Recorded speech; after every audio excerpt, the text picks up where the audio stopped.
திமுகவுடைய நிலைமை ஐசியூவில் இருக்குது. கூட்டணிகளோடு உள்ள பிரச்சனை மட்டும் இல்லாமல் கட்சிக்குள்ளேயே உள்ள நிறைய குரூப் இருக்கிறதுனால திமுக வந்து இன்றைக்கி வந்து ஐசியூவில் இருக்குது.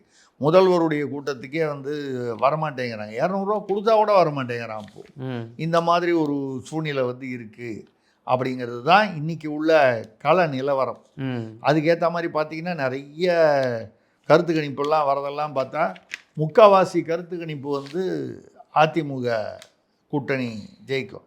அதில் சிலது 130ங்கிறாங்க, 150ங்கிறாங்க, 180 வரைக்கும் ஜெயிக்குங்கிறாங்க. இந்த நம்பர்லாம் வந்து ரிசல்ட் வந்ததுக்கப்புறம் தான் எது சரியாக வந்துச்சுன்னு தெரியும்.